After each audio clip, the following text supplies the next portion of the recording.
ओम नमः शिवाय। ओम नमः शिवाय।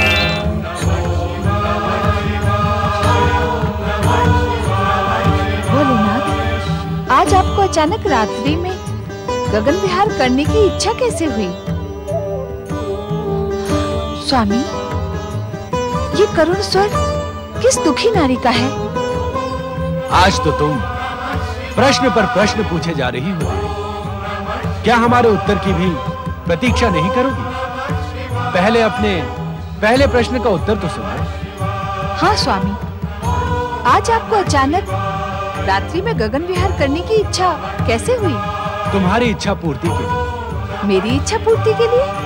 हाँ, तुम ही तो बार बार कहती रहती हो कि कैलाश में बैठे बैठे तुम्हारा मन उबने लगता है।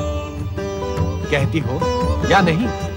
कहती हूँ, परंतु रात्रि में गगन विहार के लिए मैंने कभी नहीं कहा। आज रात्रि में गगन विहार करने का एक विशेष उद्देश्य भी। क्या है वो उद्देश्य? ये करुण नारी स्वर सुन रही हूँ। सुन रही हूँ स्वामी, इसीलिए तो आपसे इस विषय में पूछा था। कौन है ये दुखी नारी? तारामंडल में रहने वाली बुध ग्रह की माता तारा। क्या दुख है इसे? ये बार बार करुण स्वर में आपको क्यों पुकार रही है? उसके हृदय की वेदना है वो पाप जो निरंतर उसके मन में एक कांटे के समान चुभ रहा है। क्या पाप किया है इसने? वो तो तुम्हें कुछ ही समय के पश्चात स्वयं ज्ञात हो जाए। इस समय तारा तारामंडल में रहकर एक साध्वी का जीवन व्यतीत कर रही है।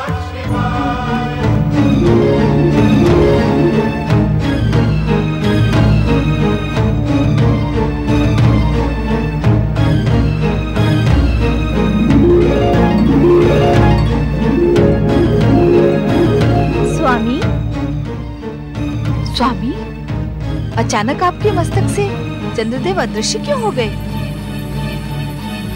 उत्तर दे स्वामी। चंद्रदेव ने पहले तो कभी ऐसा नहीं किया था, आज उन्हें क्या हुआ? सब कुछ अभी ज्ञात करने की इच्छुक हो। यदि तुम अपनी दिव्य दृष्टि का उपयोग करोगी तो तुम्हें ज्ञात हो जाएगा कि तारा के पाप का अपराधी चंद्र है। तारा के पाप के अपराधी चंद्रदेव?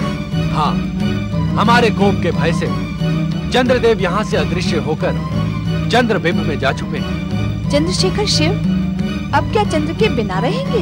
नहीं, चंद्रदेव हमारे मस्तक से अधिक समय तक दूर नहीं रह सकते। उन्हें अपने स्थान पर लौटने के लिए विवश होना होगा। अचानक क्या हो गया स्वामी? आप भगवान शिव का शीश छोड़कर यहाँ कैसे चले आए? मुझे भगवान शिव के कोप का भय है रोहिणी। भय? कैसा भय? आपने क्या किया है स्वामी? ये मैं तुम्हें अभी नहीं बता सकता।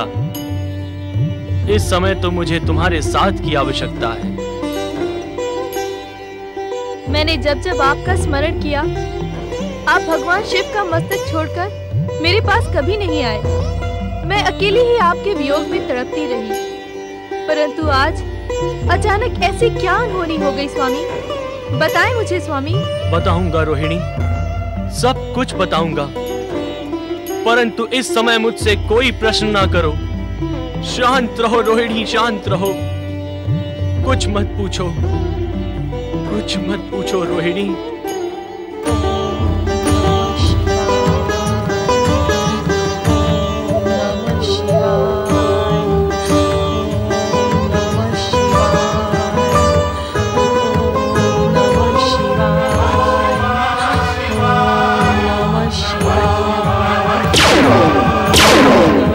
माता, तुम्हारी ये करुण पुकार मेरे हृदय को बींध रही है। बताओ माता, क्या दुख है तुम्हें?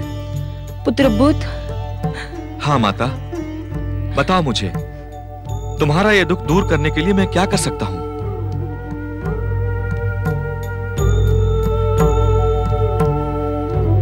बताओ माता, क्या है तुम्हारी इस वेदना का कारण?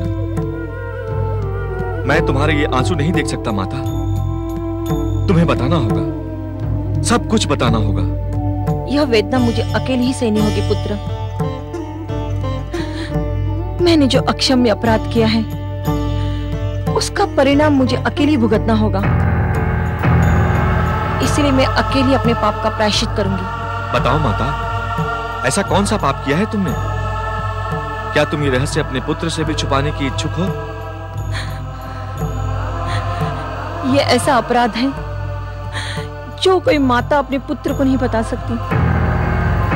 मुझे अकेले छोड़ दो पुत्र। यदि करुणामय भगवान शिव शंकर तक मेरी ये पुकार पहुंचेगी तो वह अवश्य ही मेरे अपराध की अग्नि शांत करेंगे, और जब तक ऐसा नहीं होता मुझे इसी प्रकार पश्चाताप की अग्नि में जलते रहना होगा। मैंने पहले भी कई बार तुमसे इस रहस्य को ज्ञात करने का प्रयास किया, परंतु तुम इस विषय में सदा मौन रही। क्या तुम्हें अपने पुत्र की वेदना पर विचार नहीं आता माता? पुत्र जब अपनी माता को वेदना और दुख से विह्वल देखता है तो उसके हृदय पर क्या बीतती है, क्या इसका ध्यान तुम्हें नहीं होता? मुझे बताओ माता, मैं भी तुम्हारे साथ शिव आराधना करते हुए तुम्हारे प्रायश्चित में सहभागी बनूंगा। नहीं पुत्र, प्रायश्चित पाप करने वालों को अकेले ही करना पड़ता है, कोई इसमें सहभागी नहीं हो सकता। आज मैं ये ज्ञात करके ही रहूंगा कि ऐसा कौन सा कांटा है जो तुम्हारे हृदय को निरंतर पीड़ित करता रहता है। आज ये रहस्य तुम्हें बताना ही होगा माता।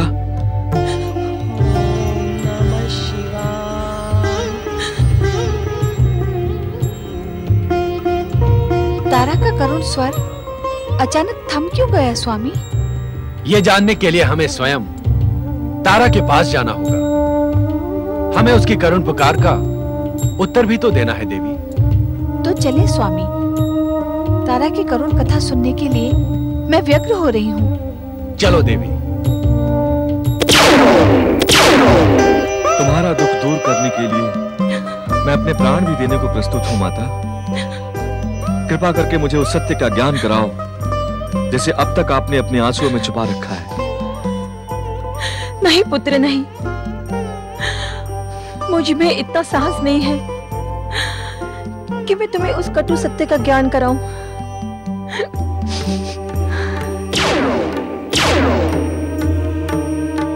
तारा, माता, माता, मुझे इस पाप बंधन से मुक्त करो माता। मैं ये यातना अब और सहन नहीं कर सकती। धैर्य धारण करो देवी तारा, उठो।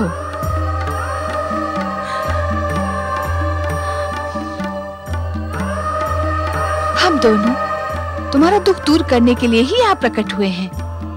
बताओ, तुम्हें किस बात का दुख है? भगवान भोलेनाथ से कुछ भी छुपा नहीं है माता। मैंने अपने पति के विरुद्ध ऐसा घोर पाप किया है जिसका कोई प्रायश्चित नहीं है। यही पाप मेरे हृदय में कांटे के समान मुझे बार बार पीड़ित करता रहता है। देवी तारा, संसार में ऐसा कोई पाप नहीं जिसके प्रायश्चित का विधान न हो। तुम्हारे इस पाप में तुम अकेली नहीं थी। हमारे द्वारा बार बार रक्षित होने वाले, हमारे शीश की शोभा बढ़ाने वाले चंद्रदेव भी तुम्हारे साथ इस पाप में सम्मिलित थे।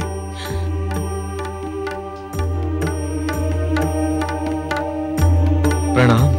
परंतु इससे मेरा अपराध कम नहीं हो जाता प्रभु शिव शंकर। तारा, पहले हमें विस्तार से बताओ, तुम जिस पाप से इतनी पीड़ित हो रही हो उसका प्रारंभ कैसे हुआ?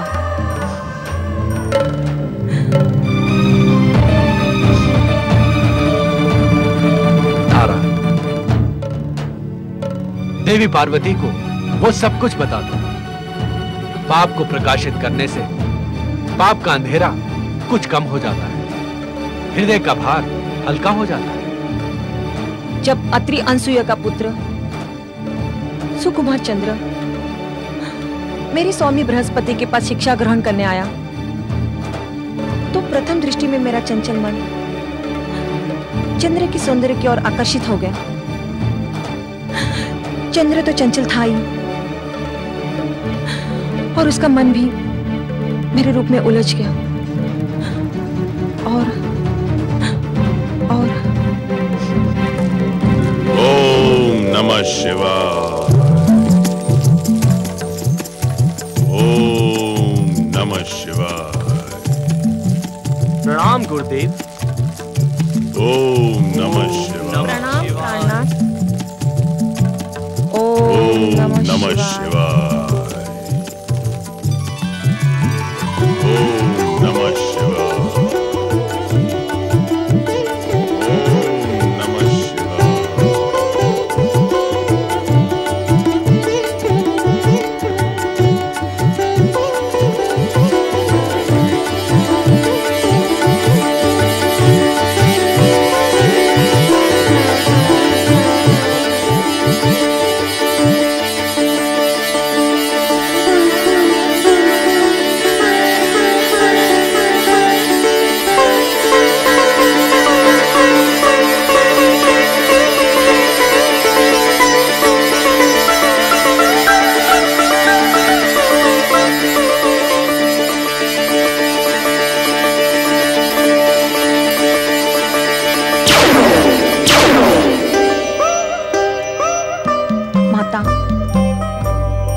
इस प्रकार चंचल चंद्र के प्रथम दृष्टि प्रेम मिलन से मैंने न केवल अपने पति के साथ विश्वासघात किया है, अपितु अपने सतीत्व को भी कलंकित किया है, जिसका परिणाम है तुम्हारा ये निर्दोष पुत्र बुध।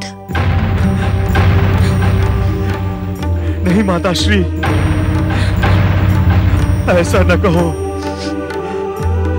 सारा संसार जानता है कि मैं देवगुरु बृहस्पति और देवी तारा का पुत्र बुध हूं। ये सुनकर मेरा हृदय छिन्न भिन्न हो रहा है माता।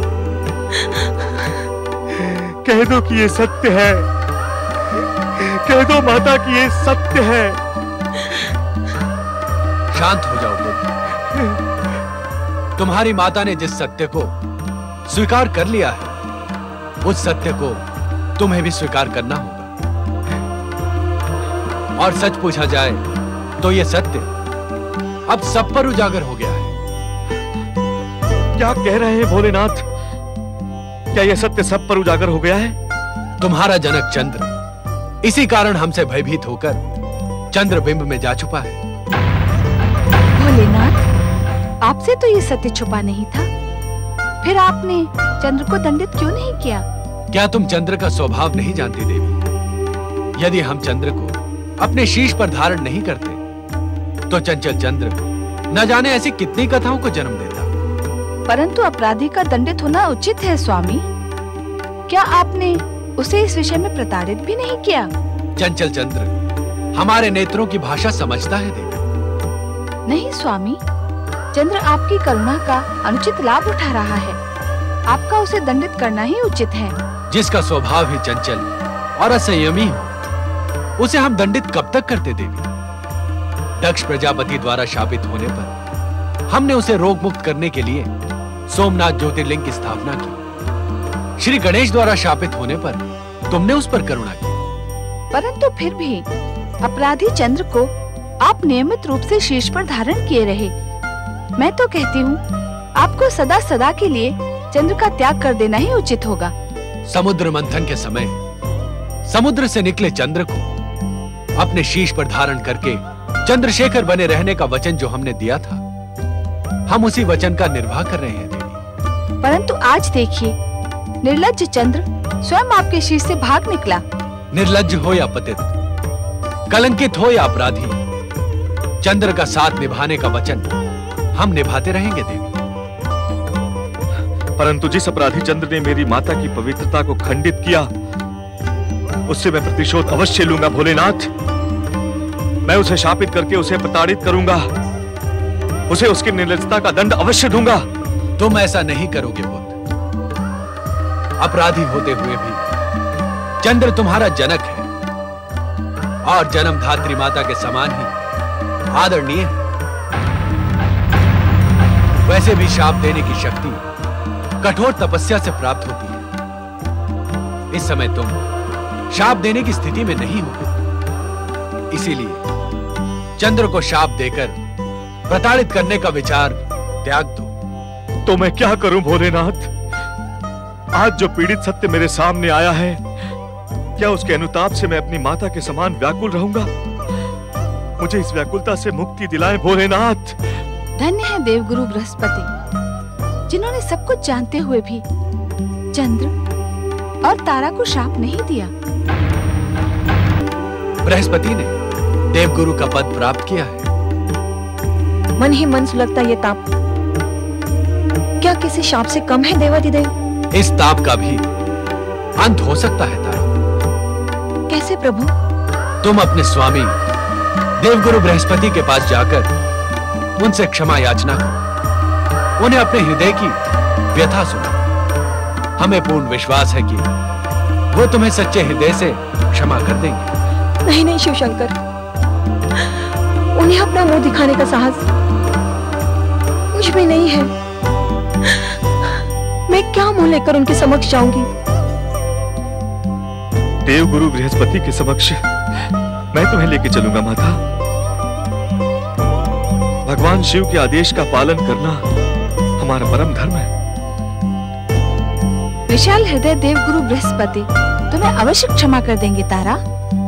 अपने पुत्र को लेकर तुम उनके पास जाओ, वृथा संकोच न करो। तुम्हारे दोष मुक्त न होने का एक कारण ये भी है कि अब तक तुम संकोचवश उनसे दूर रही। भगवान शिव और माता पार्वती की आज्ञा की अवहेलना हम नहीं कर सकते माता। हमें देवगुरु बृहस्पति के समक्ष जाना ही होगा। जो आज्ञा देवाधिदेव माता पार्वती। तुम्हारा कल्याण हो। स्वामी, आप अपने भय का कारण मुझे बताते क्यों नहीं? भगवान शिव शंकर से आपको किस बात का भय है? अर्थात आप मुझे इस योग्य नहीं समझते कि आप अपने मन की व्यथा मुझसे कह सकें। मैं आपकी धर्म पत्नी ही नहीं, मैं आपकी सबसे प्रिय पत्नी हूँ। मुझसे कोई बात आप कब तक छुपाएंगे? क्या तुम उस अपराध के लिए मुझे क्षमा कर दोगी? मैं अपने आप को बहुत लज्जित अनुभव कर रहा हूँ रोहिणी। मेरा साहस मेरा साथ नहीं दे रहा है। मैं क्या करूँ रोहिणी, मैं क्या करूँ? मैं आपकी सहज धर्मिणी हूँ। आपके हर अच्छे बुरे कार्य के परिणाम में साथ देना मेरा धर्म है। आप मुझसे कुछ न छुपाएं, सब कुछ स्पष्ट कह दें। रोहिणी, कहते हैं गुरु पत्नी माता के समान होती है। हाँ, ये बात तो सत्य है कि गुरु के समान गुरु पत्नी का स्थान भी उतना ही पूजनीय होता है। जब मैंने अपनी गुरु पत्नी को वासना की दृष्टि से देखा, तब मेरा मन कितना पतित हुआ होगा रोहिणी, इसकी कल्पना तुम कर सकती हो? आप किस गुरु पत्नी की बात कर रहे हैं? कौन थी आपकी गुरु पत्नी? इस विषय में आपने मुझे कभी कुछ नहीं बताया। मैंने जानबूझकर तुम्हें इस पतित प्रकरण के विषय में कुछ नहीं बताया रोहिणी। मैं ही अपराधी था और एक अपराधी अपने अपराध को छुपाए बिना नहीं रह सकता। मुझे अपनी गुरु पत्नी का नाम बताएं स्वामी। मैं आपको विश्वास दिलाती हूँ कि आपकी हर परिस्थिति में मैं आपका साथ दूंगी। सच्ची धर्म पत्नी होने का कर्तव्य निभाऊंगी। मेरी गुरु पत्नी का नाम है देव गुरु बृहस्पति की धर्म पत्नी देवी तारा। और उस अपराध का कलंक मैं तब से लेकर अब तक ढोता आ रहा हूँ। ये अनैतिक और अनुचित कार्य करके आपने देवत्व की सारी मर्यादाओं को नष्ट भ्रष्ट कर दिया। आपकी गणना तो देवताओं में होती है। एक देव को क्या ये कुकृत्य शोभा देता है? मैं जानता था रोहिणी, मैं जानता था कि यह सब जानकर तुम भी मुझे घृणा की दृष्टि से देखोगी, और इसीलिए यह अपराध मैं अब तक तुमसे छुपाए रहा। मैंने हर परिस्थिति में आपका साथ निभाने का वचन दिया है। मैं अपना वचन अवश्य निभाऊंगी, परंतु आश्चर्य है कि भगवान शिव सब कुछ जानते हुए भी आपको अपने शीश पर धारण किए रहे? भगवान शिव शंकर महान है रोहिणी, वे करुणा निधान हैं। परंतु आज भगवान शिव शंकर और माता पार्वती के सम्मुख जाने का मेरा साहस समाप्त हो गया है। अच्छा होता कि दक्ष प्रजापति के श्राप से मैं तभी नष्ट हो जाता।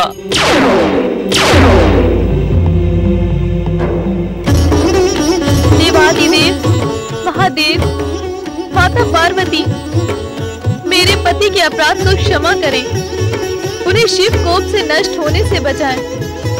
दया करें करुणामय, दया करें। अर्थात आज चंद्रदेव ने तुम्हें इस विषय में सब कुछ बता दिया। माता पार्वती, मेरे सुहाग की रक्षा करें, मैं आपके चरण छूती हूँ। मेरी वेदना आप समझ सकती हैं। धैर्य धारण करो रोहिणी। रोहिणी, यदि हमें चंद्र को दंडित करना ही होता तो हम यहाँ कदापि प्रकट नहीं होते। समुद्र मंथन के पश्चात चंद्रदेव को अपने शीश पर धारण करते समय हमने इन्हें चंद्रशेखर बने रहने का वचन दिया था। वो वचन हम निभाएंगे रोहिणी, तुम निश्चिंत रहो। आप सचमुच महान है देवादिदेव। परंतु इस समय चंद्र को शपथ लेनी होगी कि यह अपनी चंचलता को वश में रखेगा और किसी पराई नारी पर कुदृष्टि नहीं डालेगा। मैं शपथ लेता हूँ प्रभु, सच्चे हृदय से शपथ लेता हूँ कि अपनी धर्मपत्नी के अतिरिक्त सभी नारियां मेरे लिए माता व बहन समान होंगी। अब मेरे अपराध को क्षमा करके पुनः मुझे अपने शीश पर धारण कीजिए भोलेनाथ। देवी पार्वती, चंद्रदेव के प्रति तुम्हारा रोष शांत हुआ या नहीं? स्वामी, मैं आपकी सहधर्मिणी हूँ।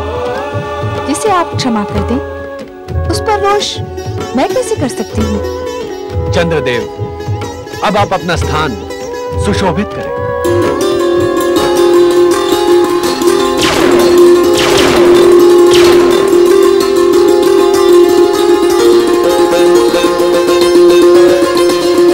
मैं जन्म जन्म तक आपके आभारी रहूंगी शिव शंकर। आप सचमुच धन्य हैं, सचमुच धन्य हैं आप देवादिदेव, महादेव। नमः शिवाय। ओम नमः शिवाय। ओम नमः शिवाय। स्वामी, ओम नमः शिवाय। तारा, तुम यहाँ? प्रणाम देवगुरु जी।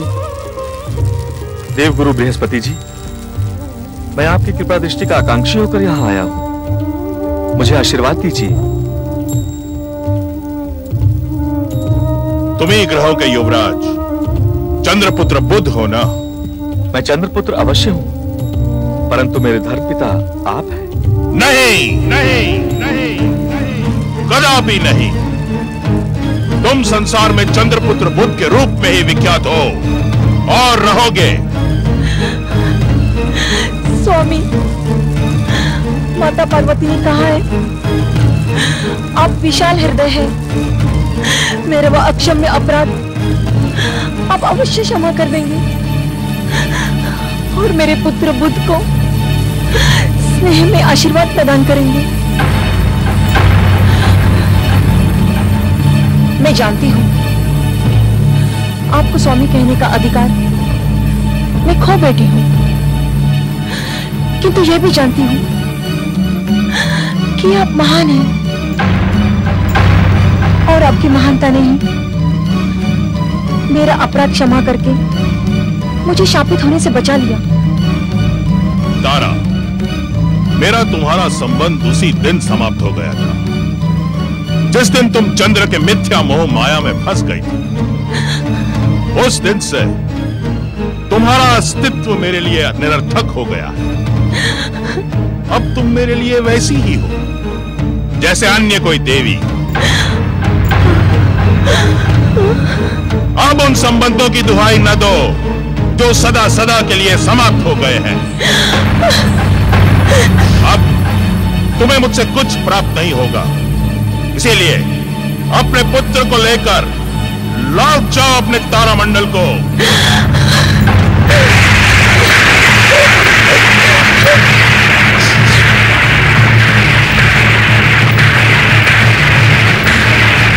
धर्मपिता, इतने निर्मोही न बने। अपनी माता के पाप का प्रायश्चित मैं करूंगा धर्मपिता। आप मुझे आदेश दें, माता के पाप की मुक्ति के लिए मुझे क्या करना होगा? जब तक आप मुझे आदेश नहीं देंगे मैं आपके चरण छोड़ूंगा नहीं धर्मपिता। मैं आपके चरण छोड़ूंगा नहीं धर्मपिता, नहीं छोड़ूंगा। मैं देवगुरु हूं बुद्ध। एक ग्रह होने के नाते तुम मेरे लिए किसी अन्य देवता के समान ही हो। मुझ पर करुणा करें धर्मपिता। पुत्र नहीं तो धर्मपुत्र कहकर पुकारें। आपका ये उपकार मैं जीवन भर नहीं भूलूंगा धर्मपिता।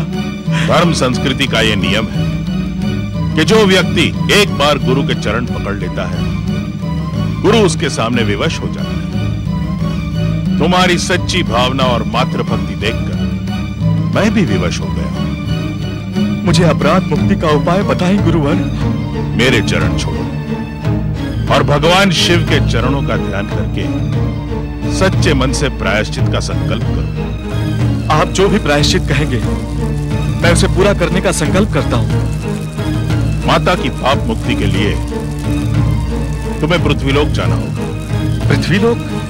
हाँ, वहां एक तपस्वी के रूप में तुम्हें शिव आराधना करनी होगी। उसके लिए मैं प्रस्तुत हूं देवगुरु। तुम्हें एक तपस्वी के रूप में तब तक पृथ्वीलोक पर रहना पड़ेगा जब तक तुम एक महान पुत्र के पिता नहीं बन जाते। एक ऐसा पुत्र जो अपने श्रेष्ठ कार्यों से अपने पिता और माता के कलंक को नष्ट कर दे। एक तपस्वी रहते हुए मैं पुत्र का पिता बनूं, यह विचित्र बात कैसे संभव होगी गुरुवर? शिव लीला भी अति विचित्र होती है पुत्र। शिव लीला ने ही तुम्हें यहां आने पर और मुझे दिव्य दृष्टि से देखने के लिए प्रेरित किया है। आपने दिव्य दृष्टि से क्या देखा? अपनी दिव्य दृष्टि से मैं देख रहा हूं कि इस असंभव से कार्य में तुम अवश्य सफल होगे और अपनी माता को पापों से मुक्त कर दो। पृथ्वी पर मुझे कहां जाना होगा देवगुरु? महाराज मनु के पुत्र इक्ष्वाकु वंशी महाराज इल के पास जाकर उनसे तपस्या करने के लिए काम्यक वन में तपोभूमि की याचना करो। काम्यक वन? हाँ, काम्यक वन। इसी काम्यक वन का एक क्षेत्र भविष्य में शिव पार्वती की लीला भूमि बनेगा। ये प्रेरणा हमें शिव आराधना से प्राप्त हुई। जो आज्ञा गुरुदेव, मैं आपकी आज्ञा का संपूर्ण पालन करूंगा। मुझे आज्ञा दे स्वामी। जब तक मेरा पुत्र बुद्ध आपके आदेशानुसार प्रायश्चित में सफल नहीं होता, मैं इसकी सफलता के लिए भगवान शिव से प्रार्थना करती रहूंगी। हम भी बुद्ध की सफलता के लिए भगवान भोलेनाथ से प्रार्थना करेंगे। तुम्हारा कल्याण हो।